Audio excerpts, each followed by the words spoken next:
Yeah, I think the game versus Lucas was understandable, but um, the game versus Sabusa, I really felt like that was Dick. Um, I hate to say it, but I feel like he was underestimating Sabusa and thinking he would win that too easily. That he I could make up the Civ did. disadvantage. Did they play in natives? They played on New Orinoco Auto versus Port. Yeah, yeah. But did they use natives and stuff? Yeah. Hmm. Um, it's just with explorers. It's still unfair matchup. On Andes, I give it the advantage to autos because of how close the maps are, the cliffs are. But on Orinoco, Port definitely has a chance to set up more or less. Yeah. Yeah, that's quite surprising. But Sabusa is really good. So Yeah. I wasn't surprised at the result of the game, per se. I felt like Sabusa played the matchup exactly how I would expect. yeah, I was just surprised that Dick picked a matchup which is historically not favored for or for Ottomans, hmm and um, if it was me in that scenario, I would probably just mirror. yeah, I would have enough confidence in a port mirror. yeah. Sweet, everything's going smoothly. I have the UI and stuff. Excellent. Um, yeah, I guess. Do you want to go over some of the changes that we've done with China? I think that might be an interesting talking point. Yeah. Do you want me to do that, or do you want to do it? I'll let you go We, ahead and do it. all right. So with China guys, the most broken Civ in my opinion, is as far as on the original patch goes. So there was a really hard Civ to balance. So what we did was we took away their extra fill pop. We took away 10 population for their overpop, so it's just 210 now. We buffed hand mortars as a mortar, not as a clove. And what else did we do, Brett? Changes to the artillery cards so they no longer affect consulate units. They only affect hand mortars and flaming arrows for right now. Yeah. Some other minor changes to various cards to take away a little bit of damage from Chuko News because Chuko News with Old Han reforms are pretty ridiculous. The most OP skirm Yeah. party. So some minor changes like that to try and address some balance concerns around the Civ, but Mm. um, the essential playstyle of China hasn't really changed drastically. They're still basically just trying to bludgeon you down with a ton of units that they're getting for reasonably cheap. Yeah. And as well as Ratans, we nerfed their native cards for Ratans, so Ratans are retardedly OP with their speed anymore. They now Oh yeah, aren't, yeah, they're not always cost effective. Now they can be countered. yeah. But We before, also reduced the yeah, number as well yeah, from it was 25 it on was 30.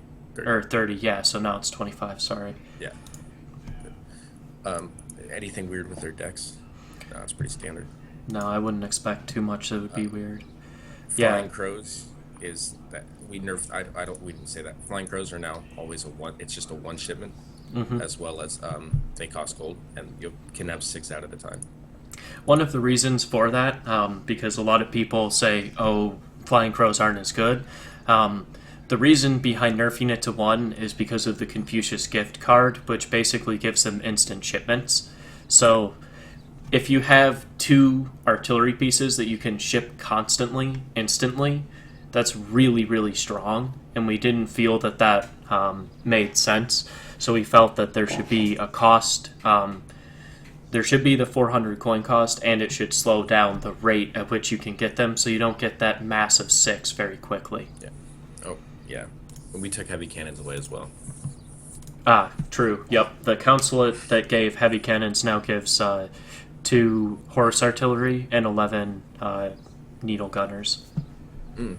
Sabusa's doing a. It really makes no difference. But Sabusa is doing a older port boom. He's not getting any market upgrades. Age one. He's just going straight to age two, Oh, which I haven't seen in a long time actually. yeah, I haven't Because seen this style in a long time either. I'll be yeah, curious if he goes with two villager instead of 400 wood. Because usually when you used to do this, you'd take two villager, you'd build the market and on the transition, which is what it looks like he's going to do, yeah. and just be rushing for your 2 TC.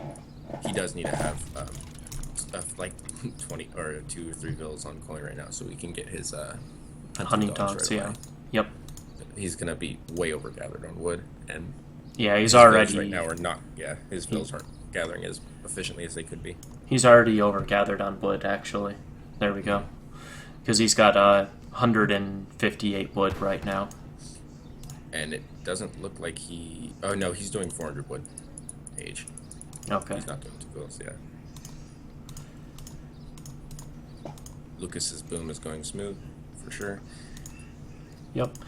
I guess the interesting thing now is the card order, or not card order, the wonder order is slightly different for China, even for no OP China, because Age 4, building the, what's it called, the Temple of Heaven, does not give you villagers anymore, so you actually use that when going to Age 3 now, to get these 6 villagers from it. Yep. Not sure how I necessarily feel on that change. It basically equates out the same, in my opinion, whether or not you get it going to Age 4 with the 10 vills or the 6 vills to 3. I don't feel like there's a huge difference. I don't think there is either. I think as long as they don't have overpop on fills, it's fine. Because their economy is ridiculous. Yep, I would agree. So that might be something that we change in the future. A thought that we'll eventually have to ponder as well is what we want to make it do when you take it for Imperial. Should it, maybe, if it does nothing, there would never be a reason to get it to Imperial, which I guess if you're expecting to always play a standard build, might make sense, but it does feel kind of weird and broken that it now just has no purpose to Age 5. Yeah, we definitely could give it more of a purpose if we wanted to. I'm gonna open up the chat so we can on my phone so we can. Oh God, you don't want to look at chat. I did actually last time. I know how this goes.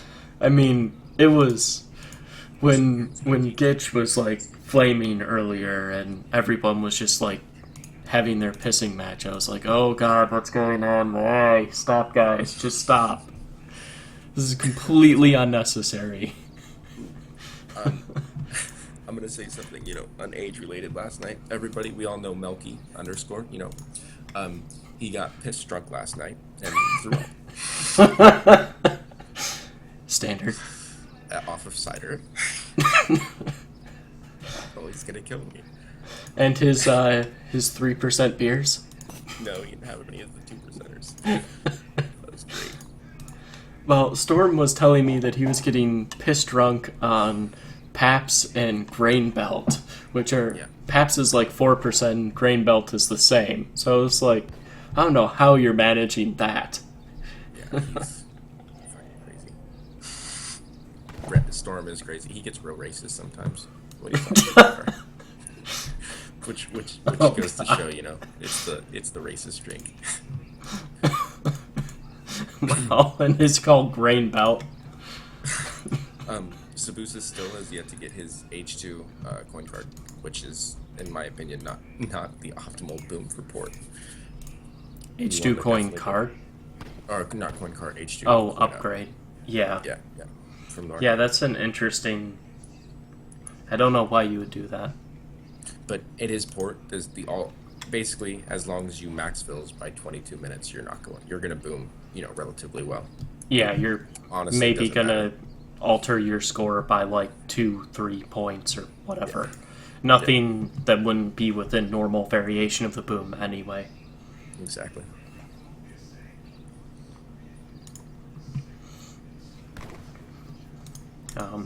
I guess, the other thing we didn't mention with the China changes is that Standard Army is now Keshik and Chukonu, instead of being Chukonu and Step Rider. Yeah, as well as Keshik got a huge buff. They're actually a viable anti-cav unit now. Yep. And it costs coin as well, which helps to deal with some of the problems they were having before where China would essentially go broke on wood, and that would lose them the game because they'd have no viable standard thing to produce anymore. Yeah. I really like the changes we did with port as far as in their natives go. I thought it was I don't want to toot my own horn, but it was my idea.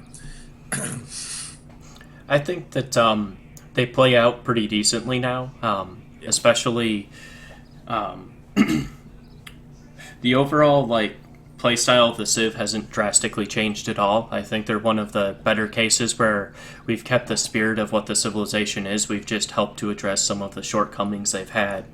As well as some of their OP things, like explorers and mortars. Right. There may still be some additional things to do with explorers. I think mortars are in a halfway decent state right now. Yeah. I think it could be argued whether they should be 46 or 48 because essentially now Japanese mortars took a 2-range hit as well. So it feels like really the delta between what a port mortar is and a Japanese mortar is should be the same at 2 range. So maybe they should be 46 instead of 48, but it's a minor quibble. My problem with that is we nerfed Japan's mortars only because it synergizes so well with their aggressive playstyle. If we nerf port mortars too much, then It they're gonna hurts get their pushed. defensive play style. And they'll get pushed in. I mean, they already get pushed in even with these morts sometimes. So my first opinion would be to leave as is, but I agree. always testing. Yeah, I don't feel like there's a massive reason to do it. It just is one of those weird like AOE numbers things where I was always like, Chinese or Japanese mortars are this much less range than port mortars. Yep. And port explorers are probably going to have to be nerfed as far as HP wise again, or we can nerf their crack shot to only do a set amount of damage rather than executing a unit. Oh, that change is actually already in. Milky had you made guys that did? way back when. It's Cool. something that I'd noticed when I was reviewing everything and actually didn't make it into the patch notes. So Crackshot only deals 1,000 damage right now, which means it no longer insta-kills a Mahout. Yeah, which is huge, and that's one of the reasons India got pummeled so hard by Port was because of that crack shot. Yeah, when you're losing your Mahouts instantly to 3 units that are basically free. I mean, let's just say it, 100 coin is not sufficient cost. No, for fucking 3k HP. Yeah, no way that made sense. On Napoleonic era, the explorers get to I think it's 4.5k HP, 98 attack damage.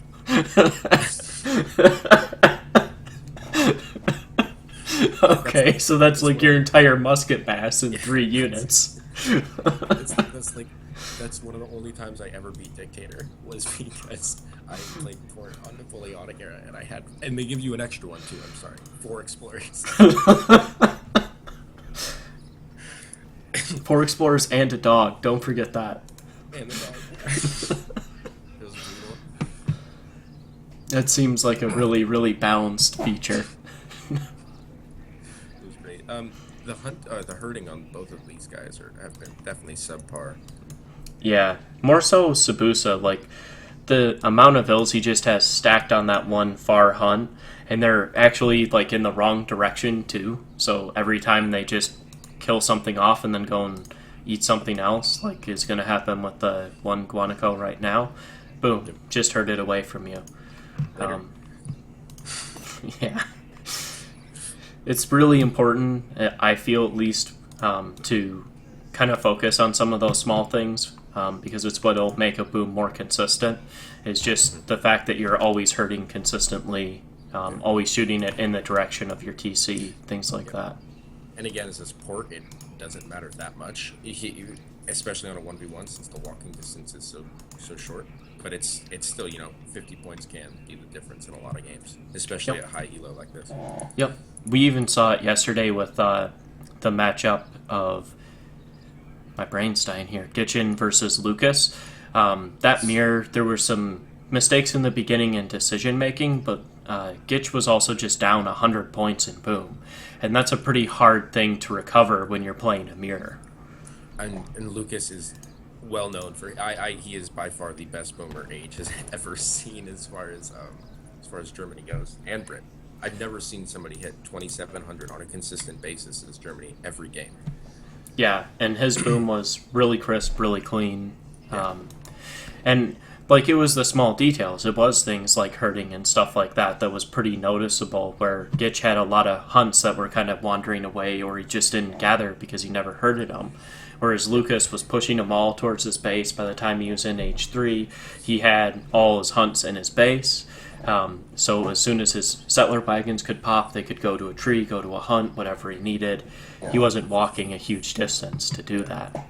Exactly, and he's just Oh, a very, very good Lucas is in for a big surprise. Look at his wonder order. player. Oh crap! It'll be okay. Shit. It's not that big of a difference. Losing 10 vills in the boom Wait, is is it gonna. 10 fills overpot? Those 10 vills just don't exist. It spawns nothing. Oh shit! We should tell him. Crap.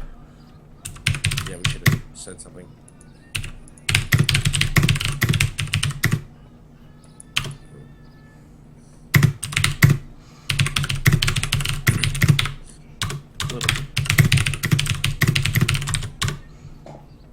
I'm gonna offer the rehost because I think that's a big enough thing. Okay. Yeah, no, he's good. I want to at least offer it though because I feel like if you had gone in and said, "Oh shit, what did I just do?" Yeah, I think that would be the only fair thing. yeah. Sabusa's boom has been a little bit sloppy, but his score is right on time. Like this is where he's about where he's supposed to be, which again, it's such an easy boom for port. Yep. It's kind of stupid actually. How he's doing this. We should Well, make it harder. That's one of the things I was mentioning earlier when I was talking about kind of the livestocking boom with British. One of the aspects that I love about the livestocking boom, which for some people is a hate thing as well, is that it has a very high skill cap. There's a lot to learn and a lot to perfect with it that makes it rewarding to a really good player. And British, yeah. If no one has mastered British yet, because as soon as somebody does, it's going to be an OP civ. Let's be honest here, with the Well, eco to back it up. we're already kind of seeing it now that the other civs are coming down or coming up. British is kind of arising at this high level as being the best civ across all the matchups because it doesn't have a particularly weak matchup. It has favorable matchups versus quite a few civs, and Germany, it's everywhere. yeah, Germany. Even I would say a favorable matchup against Spain, and Yeah. their economy sustains better than anyone else. So it's very easy to look at that and say they may be overpowered. But if you then took like a second lieutenant who does not have the mechanics of someone like Lucas or Dictator, and you drop them in with British on this patch, I don't think they'd do anywhere near as well. I think they would get crushed by someone like Sabusa. Oh yeah. Or, And no, that- it's. I remember. it's a in pure my skill early thing. games, yeah. Sorry, go ahead. Interruptions. No, it's just a pure skill thing. It's something where there's a lot of things to master, but if you master them all, it's very rewarding. I feel like the reward may be a little out of balance, and we'll have to tweak to work around that. But it's certainly something that reward factor should be there. Yeah. Definitely. I remember, when I was second lieutenant level, no one played Brit just because of how hard the livestocking was, and as well as everyone considered it a losing matchup versus Port and Germany, because no one would actually go Musk cannon. They would just spam Huss and Musk every time. To be fair, if you're actually good with your macro, you can do that for quite a long time. It's so stupid. I got by for, well, hell, look at like me and Kirk. We got by for years just doing Musk Huss without really caring about cannon micro because we could just boom better than people and then just sustain it because we macroed well with them. So we could go Musk Huss and just butcher people. So dumb. Unfortunately, that doesn't work anymore, so I actually have to care now. You have to micro some of them holes. That's why I play Sue now.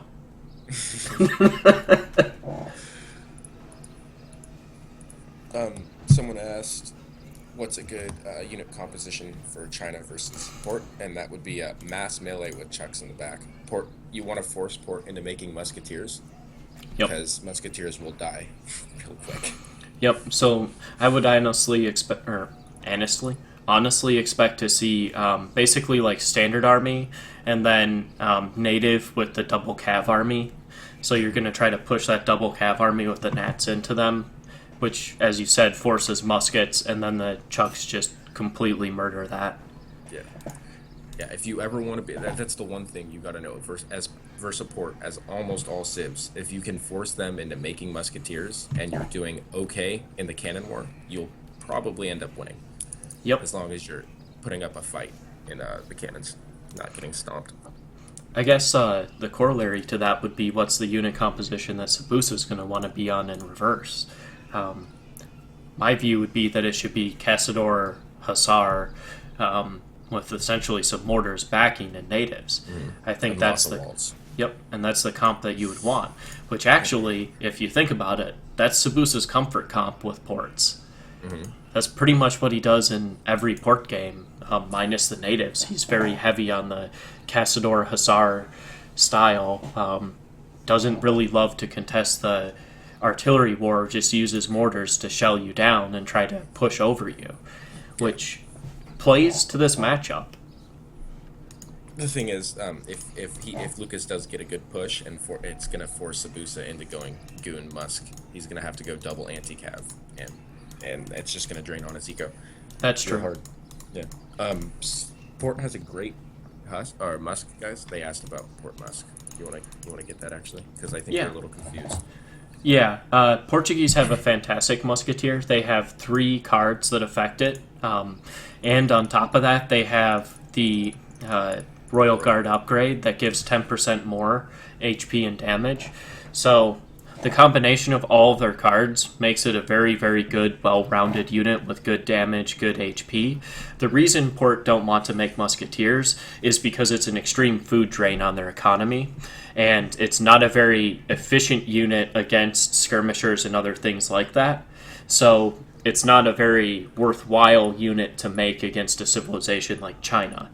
At least in treaty, it's not. It's actually weird because in Supremacy, the flexibility of a musket has a lot of potential because through good micro and like bringing Huss in and at the right time and stuff, you can break compositions that are more fragile but are direct counters.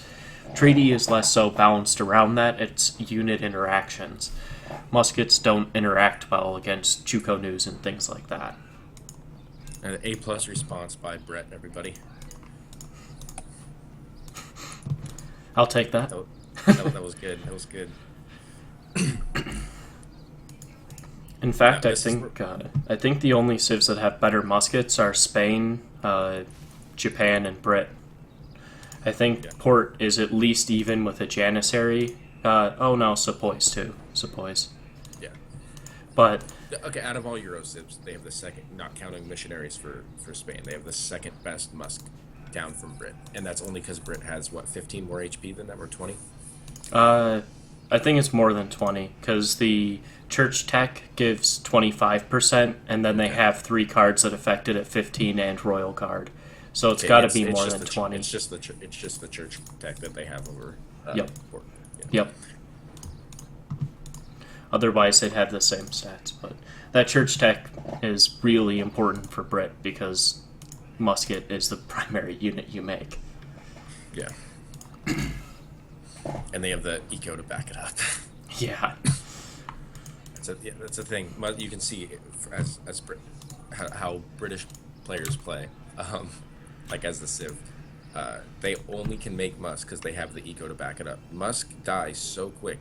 You almost never have a positive KDA as Brit unless it's a mirror because of how spammy your composition is, and that's why Port can't handle a spam, as they can't go Musk Husk for very long, or just Musk.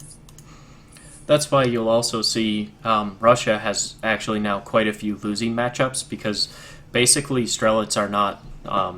they're very fragile, very hard to protect, and for the damage they do, you can argue whether or not they're even worth protecting.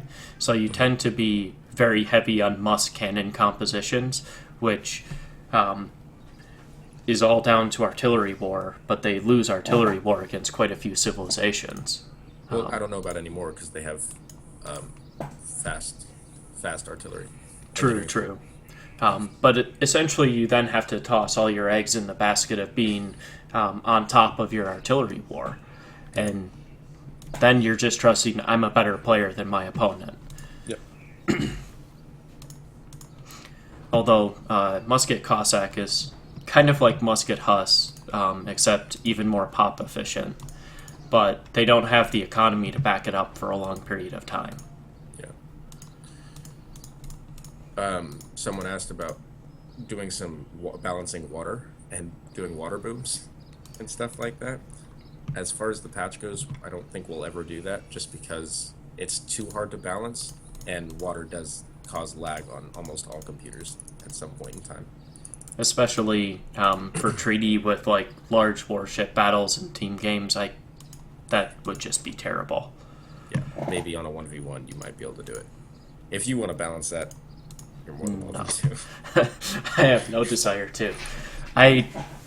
The other thing is water battles are really wonky when you have large numbers of ships. I actually have played a few warship games in the past, and they're so wonky. Whoever gets like warship control basically wins the game because they can just run around the map and then screw with you by dumping units out of the ships that can train units.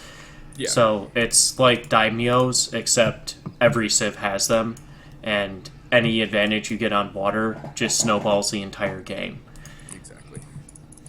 It's one of those really, really hard things to balance for treaty. Almost. It's not worth the time that we'd have to put into it. Yeah, for the amount of people interested in even playing warships. I'm not. And it's basically a non-factor in high level because no one plays maps that involve water. Yeah. Unless we don't play on Patch Andes and we get the river.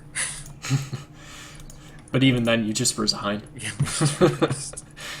I guess occasionally Deccan too, which that makes me remember like okay, so I've told stories about Acolyte before, but one of the things that Acolyte used to do, which was definitely breaking the rules of the like every treaty game ever, is on Deccan you can actually build a dock on that little strip on that little strip where you have land in between like the outside portion, the little like cut off portion where there's a river. You can build a dock and you can build warships. So Acolyte would build the monitors where you could siege from like freaking 300 range. Walk or like have them on that tiny strip of water. The monitors would come up and then immediately shoot your factories at 40. Great stuff. She was brutal. That was some high quality crap. Yeah. She's put her entire army in my base so many times. What's hack map? Don't understand that concept. Oh god. Okay, this one time though, I can't remember what player it was, but they put their entire army of petards in my base at like 15 minutes, like before treaty ended, and I just made towers everywhere, and all the petards died.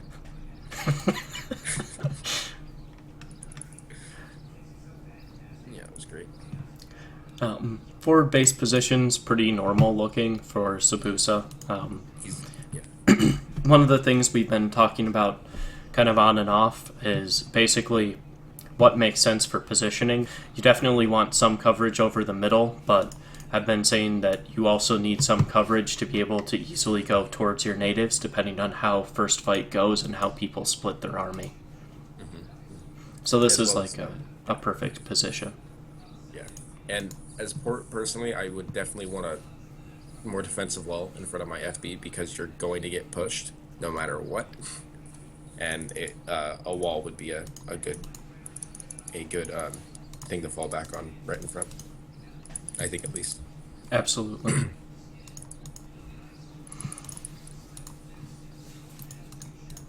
Something that's evolved for Port relatively recently is not everyone used to take the infinite 10 musket card, but recently all the players have switched over and taken out 300 wood and putting that in, just because of the, it's 1,000 free resources, and they're quite cost effective.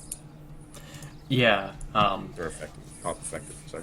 Yeah, I was gonna say they're not really well. They're cost effective in that you're paying 0 for Yeah, them, yeah. so they're always cost effective in that sense. And that's the main reason. Anything that you can do that basically gets you units that are dying, even even if they are dying. I mean, better if they don't die and they actually kill the enemy. But even if they're dying and you're not paying for them, that's a pretty significant benefit. Mm-hmm. That's one of the reasons cards like Infinite Six Nagi are very powerful. Is they're doing damage, even if they die, you paid nothing for them. But even more so than muskets, they also force a composition change. They have to make something to defend against the Six Nagi that are going to come no matter what. Yeah. I think that's the one disadvantage to 10 musket is it doesn't really force a composition change. It's just a unit that's throwaway. It's quite good for port for the anti-cav. It's a really good defensive shipment. Yeah, And he is doing that wall. I love the wall. Yes. yeah, I agree with you that it's a very good defensive shipment. I'm just trying to contrast it to a card like Infinite No, I Six get you. Nagi. Yeah, I get you. As far as France goes, did you guys change Kerr at all? Because I'm pretty sure that's a reason why Dictator lost. I don't think Kerr have a significant impact on that matchup anyway, but no, we haven't changed anything basically since earlier this week, the 322 Yeah. changes. We haven't changed anything in the interest of just stabilizing for the tournament because we wanted everyone to have as much time to practice as possible. Yeah. I think Kerrs will get some adjustments, probably a cost adjustment. I don't, and probably like add back a little bit of damage. We're gonna see. Yeah. What was their damage at? And their HP. Fully upgraded, I want to say like 57 or something like that. Maybe something Oh, along those lines. That's what it was beforehand. No, Was it it- must have been a little less then. It must have been like 50 or 52 then. Okay, yeah. And then the HP was at not 1,000 anymore. Was that what, like? No, it was still 1,000 because the HP hasn't changed. It's still the thought you- 450 HP. We just nerfed the population and the cost Gotcha. and the Yeah, damage. they're quite costly. 300 resources. Well, with thoroughbreds, they're 130, so they're a little less than 300. But that cost Still. probably needs to come down some if their damage is going to stay low, or the damage has to go back up to compensate. I think there's probably a happy medium between cost and damage, at which point they won't break matchups where the civs have historically bad anti-cav. Like, for example, Corsairs are really painful to deal with as China without natives. Even with, like, Keshiks or Pikemen, the Corsairs, with the amount of HP they have, just basically never die. But Yeah. in a matchup like German versus French, they're basically a non-factor because German has so many options for anti-cav that are capable of beating them cost efficiently. As well as with we did nerf France's. We took away food salads age 1, so France's economy is not nearly as stable as it was.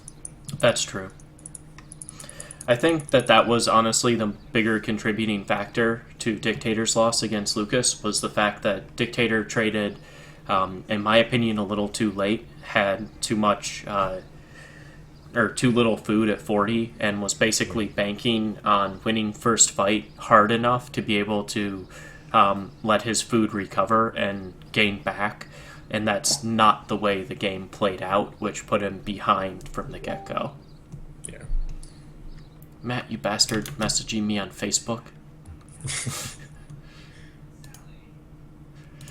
I'm betting he's gonna say, "Hi, what the hell, Tanner, you bastard." Wait, what do you think? Oh, he heard it. He just said hi, and that's it so far. It's gonna be Tanner, you bastard. Yeah. Yeah, I know it. I absolutely know it. Yeah, everybody. I am in New Zealand. Trevor will be, or Comic Kate will be a few weeks behind. Hopefully, he's been saying that for a couple of months, but we'll see. So eventually, you, Matt, and him are all gonna have flat together, whatever the New Zealander term is. I mean, we're gonna have gay sex together first, and then we'll talk about fighting.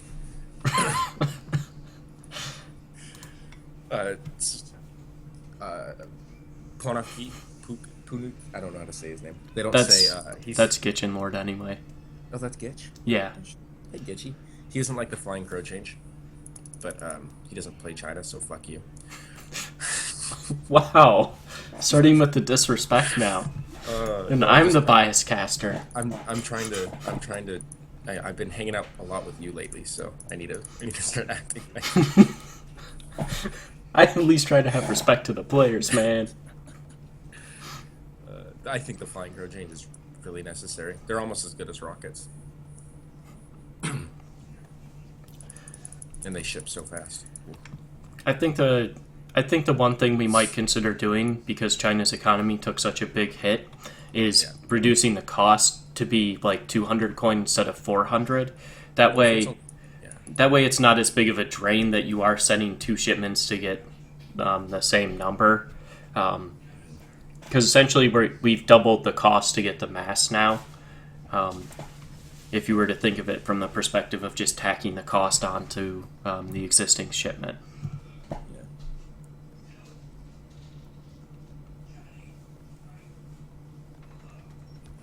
Yeah. I don't like that Asian civs can build embassies before they have an outpost. That's actually a huge advantage. I'm not sure there's a good way to fix that, I think because there is. there's some weird thing with how NAT posts are done where essentially the Euros have some weird hard code thing where when they get natives it auto enables it, and there doesn't appear to be any like normal trigger that I can find to edit it. Although if someone wants to enlighten me and tell me, no dummy, you're just looking in the wrong spot, I'd be happy to know. Yeah, because it's a huge advantage for a civ to be able to pump out natives right away from embassies rather than have them walking away all the way from the NAT post. If we can't find a way to actually fix that for the for the Asian civs, it may make sense to just give that ability to everyone, and then at least it's fair across the Yeah. board. Yeah, I agree. And it doesn't. Oh, in team games, it's not even going to matter because embassies, you have to build your embassy so far up. Yeah, But in 1v1s, it can be a deal breaker. Could be a deal breaker. Not sure. so we're just kind of seeing the scores stabilize now. China going to have slightly more score overall. They get slightly better economy still than Portuguese do, even on the same Vilpop. So, It's not. It's not slightly. It's quite a bit actually. well, that's true. But he's invested a lot more cards into it as well when you think about it, because he's sent 2 wood cards. Yeah. So I think if Port had sent the same number of cards for economy, like Port sends a wood card, they'd probably be roughly even. Yeah.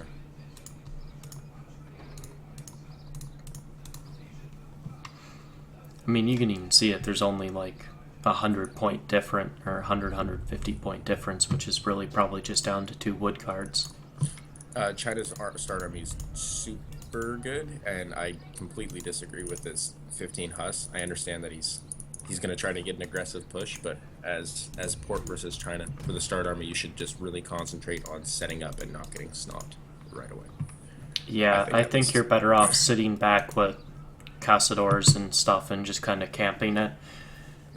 Maybe toss a couple of mortars in, because then like you can kind of deny the FBing so they can't flood you nearly as nicely after the first fight. Because, yeah, 5 Huss is okay to block out some of the cavalry that he'll send, but that other 10 Huss is definitely better pop spenting goons, I think. Yeah. Yeah, look at the amount of Keshik he has out right now. Yeah, they're not going to do anything. And Ratans will be out as well, so they're just going to get blocked right away. Yeah, they're going to hit the Ratans, and then the Keshik are just going to kill them. Yeah. And you can even see, like, for the cost that a Keshik is, although the cost looked freaking retarded to me because it says 115, even though that's, like, for the entire batch of, like, 3 of them. But, essentially, like, 24 damage, 12 range, 3 times against against cavalry with a 30% ranged resistance and 250 HP for one pop and like what's probably, I don't know, 30, 40 coin. Yeah. That's a pretty decent unit for the cost. Yeah, they're basically a really cheap Reuter that's really shit. But they kind of have to be really shit in order to be balanced. Absolutely. Is he gonna get Ratans out? I would hope so. He's gonna need it. And as well, how many cards did Kashyyyk get? They get a decent amount better, don't they? They get Mongolian Scourge, which boosts the multiplier to 4 times, and then I don't see the other cards even in his deck, so yeah, beyond the Western Reforms, which is going to boost them. Oh, and Manchu Combat gives them 15% as well. Alright, so we got a minute left. It's going to be a split up here, and I don't see any pop invested, besides the 15-2 being... Yeah, 16. 16, yeah. That one 2P makes a difference, darn it. Yeah, sorry, man. See, no artillery at all coming out for Sabusa. I'm not surprised at that, really. I mean, the only thing I might have expected is mortars, but I'm not, like, shocked to see him starting no artillery against China. Yeah. As I said, this matchup plays into his style, which is Skirm Cassador. Cassador Hussar. Skirm Cassador? Yes, they'd love to be able to make 2 skirms.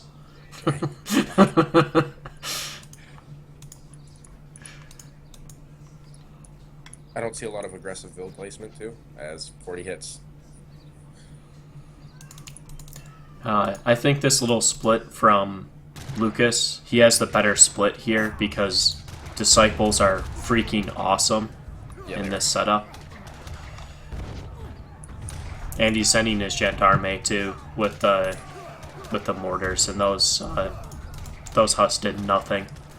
And the Gendarme with the Disciples will clean up the rest of that. Shit, yeah.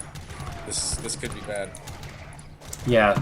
Sabusa's already noticing that, sending his Black Riders over.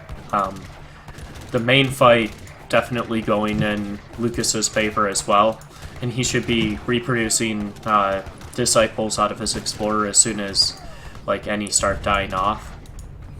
A good reaction for Sabusa, just getting a stable up as well as getting those Black Riders over there to stop this split push by Lucas. Yep. I would like to see more walling by Lucas on the far left side. Down over here. Yeah, I agree with you there.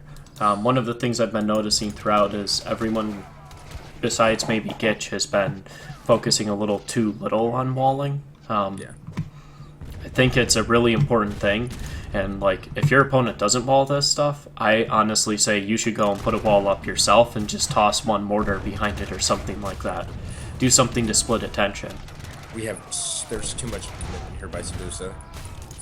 Lucas is going to get a really nice push in the middle. Yeah, he's overcommitted to defending that because of the potential of losing his natives, but as a result, he's going to lose the center. Not necessarily the worst trade, though, because China is still, even with the changes to hand mortars, still a slower pusher than some. So he has some time to recover, and he could also potentially like break that FB setup and then go and do a flank to try and set up the rest of, or to try and like push down Lucas. Exactly. And any flank you can get set up with Portuguese is a very powerful thing. I just don't see that happening right now, though. Lucas is... He could have complete control of the map right now, and I'm really shocked that he isn't. If he could have an FB here, and just be completely flooding the port in. Yep, I agree with you. He should be FBing far more aggressively, and as we were saying, walling more aggressively too. Because if you take and like wall the sides off too, that's a significant inhibitor to port ever being able to push from the side. It's definitely going in Lucas's favor quite a bit. Port has already dropped 100 points. I don't know how. I don't know. China's score was at 40. Basically what it is now. He hasn't really lost that much. And this is the only time where it's a good time to make Musketeers as port versus China, just so you don't get pushed in. Yep. Especially with the Rottens coming out. If you don't make muskets here, those Rottens are gonna push you in. Hard too, and quick. But we see a good native spawn on the right side for Spusa. That's gonna get a good push on him. Yep. And then he's got some idle Hussars, but just flooding that side Nat Hussar is actually not a half bad idea, because if he can pump through, then he can kill those hand mortars. Lucas really needs walls right now. Sabusa should also put like one mortar on that side, because that will deny some of that FBing. But he's also got to split his attention right now, because he's getting pushed in on the natives as well, which is a significant problem for him. Yep. What's their Vil pop at? Yeah. Sabusa needs to remake his Vils as soon as possible. Port cannot sustain deleting Vils or having less than 99 Vils. Yeah, especially in this matchup, which is kind of a spam war. Yeah, you need every bit of economy you can have. But he's definitely doing well here. You see Lucas's score dropping quite a bit and his staying. Well, Lucas is now on the point where he's actually had to kind of start remaking army. He was still surviving on his start army for a little while there, or at least portions of it. So he didn't have like a full replenish until now. Yeah. And China's significantly weaker until you can get all their cards out for check nose and stuff. Yep. Because right now they still only have 2x versus the 1 trade. Yeah, Repelling Volley is one of the first cards you should pretty much always send as China. Yep. We see Explorers coming out for Sabusa as well, which is great timing for them. God, cover mode on that Chinese Explorer. So yeah. stupid. Oh man, that hurts. Even just to watch the Explorer like sit there and tank like the entire skirm volley and still survive. It's like, what? That's great. On Lucas taking these TPs, that's going to be about a factor worth of eco. Yep. And he could even take the other one. He could have all three right now. Mm-hmm. Yeah, this is definitely the main fight over here. Yeah. He's basically given up focusing at all on the center at this point. I mean, Sabusa has, which is understandable. I'm going to be curious if Lucas tries to wall that in. I would, because then you could still like split with a couple of hand mortars and try to slow push it or something, force him to cut pop over. Which, one of the advantages China will have is they are still more pop than Portuguese are. So China can actually afford a little bit to split push and cause that attention split. Yeah, Sabusa I has like 2 this. mortars sitting there. This as well. FP that Lucas is setting up in the middle is giving him an option to go back. Yep. There we go. Now Sabusa's using those mortars. As well, it's really important as port. I know you don't want to, but it's really important to put 2 organ guns or 3 organ guns out as China, because hand mortars are so slow and it's so hard to micro them. You can usually out micro your organs back, pull them back before they get shot. Yeah, and the organs will do a lot versus these masses of Chuko news. Yep.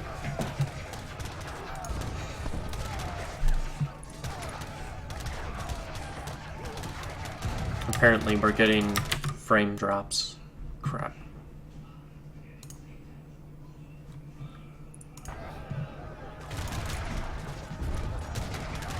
Definitely going to Lucas's favor. Just because, and China has such a lower base score. He's heaps of eco ahead of Sabusa right now. Yeah, I mean, you can just see it in the resources. The difference is pretty drastic, where China has 30k more food. Yeah. Granted, he's down on coin, so some of that is kind of made up for in Sabusa's coin number, but that's completely fine. We are getting frame drops, holy shit. Yeah, this game is lagging really bad. I'm going to try to turn the graphics settings all the way down. Let's pause it real quick.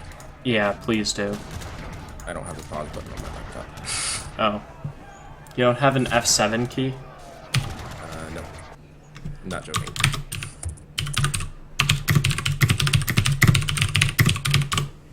Okay. I've changed all my graphics settings to the lowest possible settings I can imagine. So the game is going to look like complete crap now, but I'm going to turn off VSync. Yeah, mine's already low as sheet. I think it's probably just the sheer amount of crap that we have all in this one spot. Yeah, and especially with how the clips are. They're real close. Real close. Yeah. I'm going to quickly run to the bathroom while we're in this pause as well. Okay.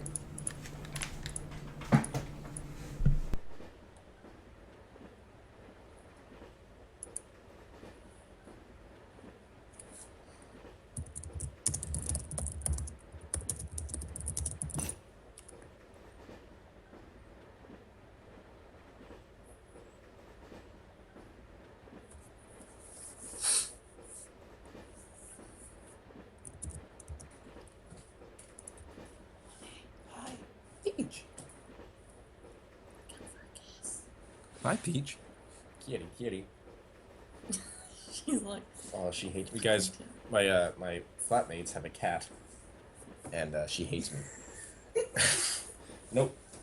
Come can I here. make a coffee or is it going to be too much? Hey, go ahead. Do you want some of my muffin? It's raspberry white chocolate. It's not that big. Oh, it's John's one. Ah.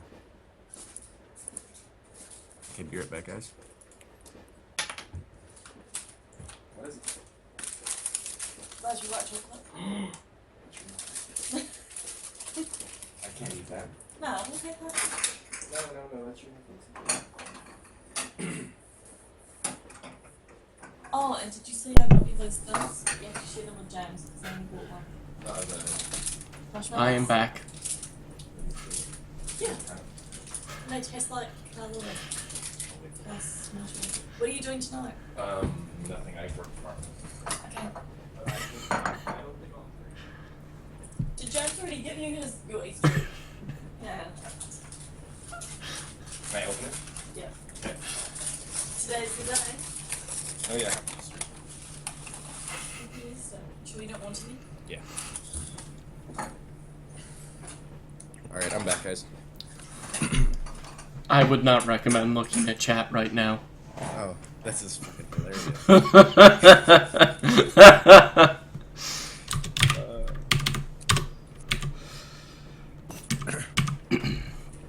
Okay, let's see if this lag gets any better now. Nope. Yeah, it might be. Maybe a little bit, but it's still pretty bad.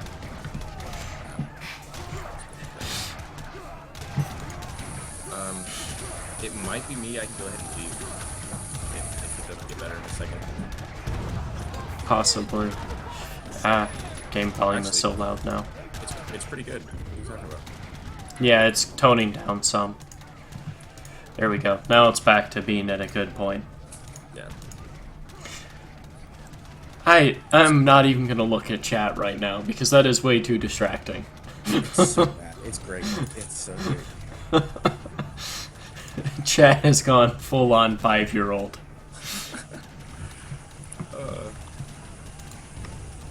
Anyway, The power of the explorers is just perfectly exemplified right here. Look how much they're tanking. yeah, they're just sitting in the back of his army, getting whacked by Cav and disciples and stuff, and then not dying. At all. Gosh. I definitely got to give the edge to Lucas right here. Yeah, he's still got a serious resource advantage, and on top of that, like, he's basically rampaging into Sabusa here. And generally, kind of, being aggressive is kind of a hit-and-miss thing. You're getting map control out of it, you're getting usually better positioning, because you can kind of pick and choose how you want to position, but you are burning resources. That's fine if you're ahead. if you're ahead, you want to be burning resources and making your opponent lose theirs. We're seeing a split by Lucas down here. I don't know if it's a split or if he's just trying to take out the TP. From where? Down bottom. Oh, yeah. Well, it's smart to take out TPs and make sure that they're either for you or for no one, because you can lose games due to the resource difference sometimes. Sabusa, and at this point in time, with how low Sabusa is on food, not only does he need to re-macro his food, redistribute his bills, but he needs to back up. It might be even okay to give up a native post here. Like, not making natives, because you're going to be, as important, to be able to keep at least one of those posts down with the cliffs, and he's just in such a bad spot right here. Apparently, Twitch is, like, bugging out, too, because it's causing, like, stuttering on the video on the server side. No, my bitrate is the suggested bitrate for Twitch, which is 3500. It's the maximum allowable, but it's completely legit. Yeah, on my desktop, I put it down to 2K so everyone can watch my stream. You know, because I'm not a greedy bastard, but you got to do whatever you want to do. It's not my bitrate though. It's actually the Twitch servers. This was happening earlier, where basically the servers were bugging, and I actually had to wait it out because it started dropping frames, and then it just stopped dropping frames and came back fine. Oh, he really needs to redistribute his bills, like, right now. Yeah, otherwise he's gonna go completely broke in no time flat. Yeah. But as well as Lucas is gonna have to take bills, or his factory's off of wood here pretty soon. Yeah, because he needs the coin income to start flowing in. The 2P right now are saving Sabusa's ass, actually. 2POP. 2POP. I love 2P.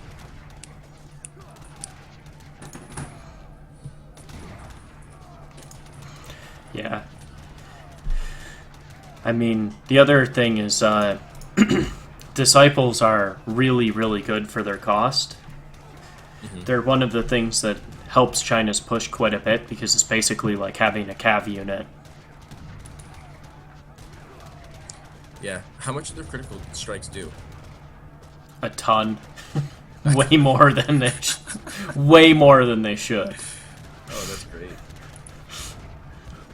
I don't see. Yeah, Sabusa's now done on food. This is going to be GG here in a second. He either is GG or he has to give up native posts and pull back and go completely defensive. If he does that, I think he's probably going to lose anyway, just because Lucas can still afford to spam nats into him. Yeah. But Lucas is low on coin. Yeah.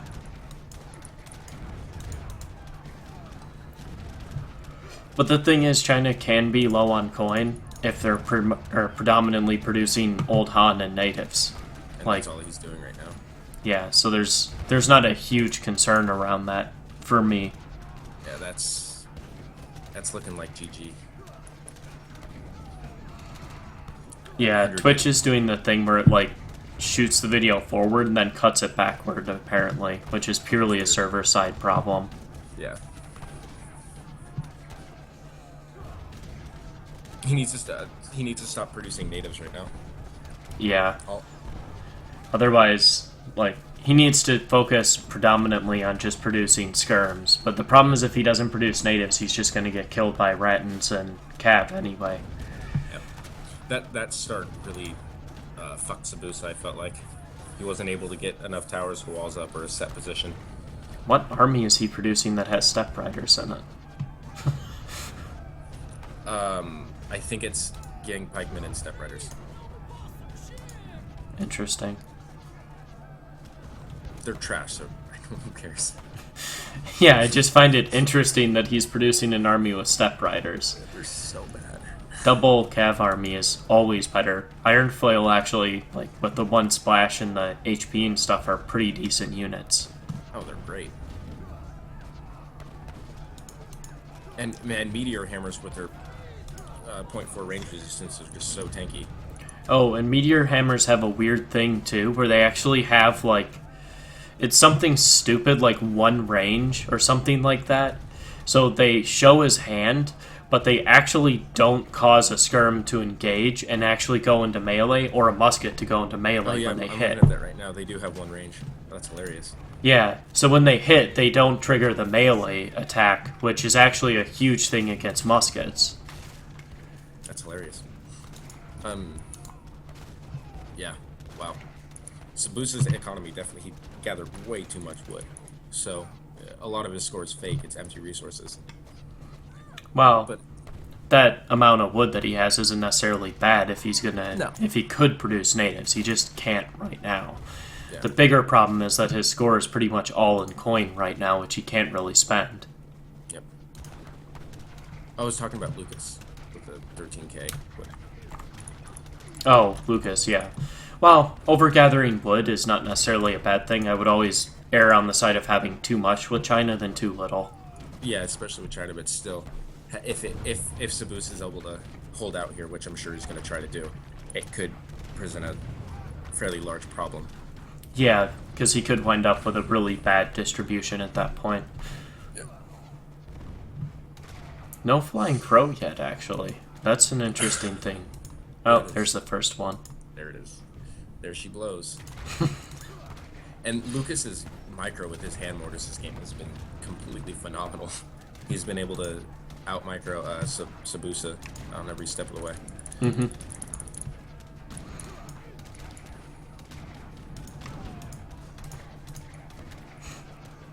I would like to. I don't think Sabusa's using his crack shot very much, but I don't either. I'm just. It could be a helpful thing because he's getting pushed in right now with the flails. That's actually really hard to do with explorers. Is you should mix the crack shot in. Yeah, but if you can, it saves you, or it's actually really worth it because of the amount of damage it's doing over time. I mean, even if you crack shot one Hussar, it's paid the 100 gold to stand him up again. Exactly.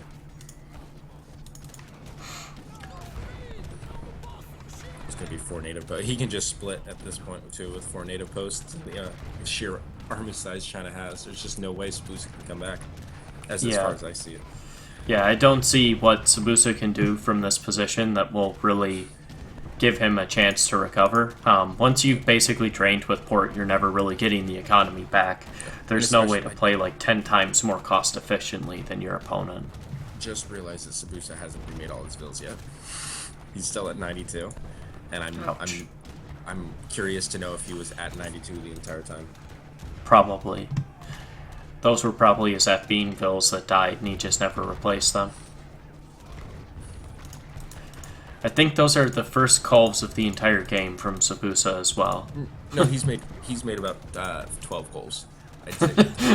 It's not fun. It's just so hard to out micro China with the handlers. Well, a cull shot with a splash can still kill like a ton of hand mortars if you position the shot right. But with Lucas's micro, it's quite hard. Yeah, Lucas is very, very good. Which I think has been evidenced by the fact that it's looking like he will be the winner of the tournament at this point. I mean, Yes. he lost a game to Dick, but beyond that, I mean, today he's 3-0 without dropping a single game. It's just really impressive to see. I love seeing Dictator actually, have to improve his gameplay now. Everyone was hitting a peak, I felt like, beforehand, but now everyone is gonna have to improve a little more. Especially with these new civs coming into the meta where you can play different picks than you could have before. It forces you to really learn some different matchups, improve around, how do I deal with like a really properly microed hand mortar setup where a lot of people just basically mass them and let them all die to culves before because they didn't have good micro for them. Yeah, I wonder if he has them hotkeyed as well. I would not be surprised at all. I would expect that. Yeah, the next step's going to be seeing how many hand mortars it takes to kill a culve. So you're gonna have 1, 2, 3 on the hand mortars on the control groups. Mm-hmm. And I mean, resources wise, it's still pretty insane, the difference. And this goes to show, like, uh, Chinese have a lower base score than a European Civ do, because you can look at Sabusa's score. Sabusa is flat broke. And you can look at Lucas. Lucas is fine. Lucas has plenty of resources to sustain this push. And they're roughly the same score. So... Right? I love it. It's a very deceiving thing to look at.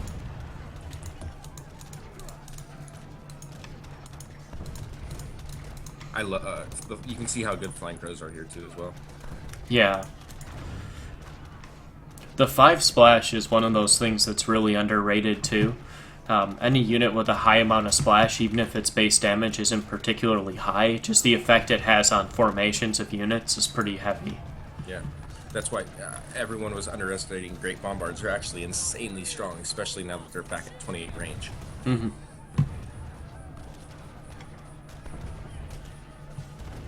Yeah, sure, heavy cannons are better, but for what Great Bombards are, they're a great unit, you know. Yeah. And especially the durability factor, Bombards have a ton of HP. Oh, shit tons. I'm expecting to see a GG here any second now. Yeah, I think the... what was that? What is that Explorer doing? It's fucking dancing. I'm pretty sure that's Sabusa fucking around at this point. Yeah, definitely. Oh,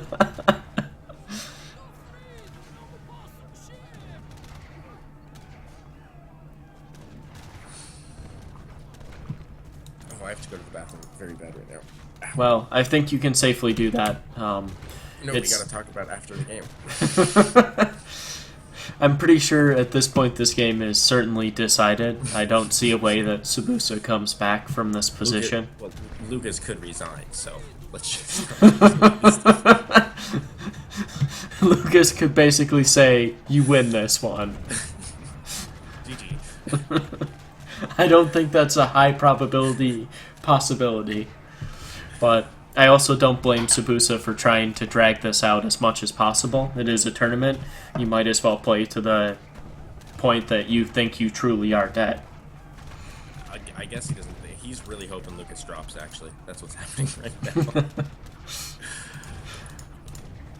It's like those games with Sue that I used to play where I'd be at like 800 score with essentially the resources that Sabusa has right now, but I'd be like, no man, no, stay in it. I just gotta drop him 400 points. Just stay in it. I think this matchup is still so China favored, though. Because on repatch, it was Port just got stomped with no OP China. The problem is that Port doesn't have a strong enough cavalry unit to be able to fight back, so their like skirm hussar is not good enough to really beat China. And Port does not deal well with mass pop until they get 2Ps out. Yeah, that's very true. Alright, there it is. GG. Alright, we gotta leave or else it's gonna start lagging.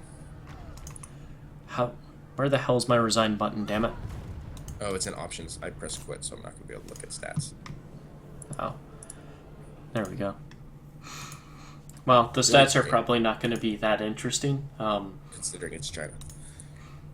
Yeah, China made 2,600 units, killed 2,000. Port made 2,000, basically. Killed 2,500. Like, okay. Wait, look at spent on units. Yeah, it's probably completely insane. Where the hell is that? Because Sabusa actually played fairly well there, considering that. Where the hell is spent? Oh, spent on units. 2,700 for Lucas, 2,300 for Sabusa.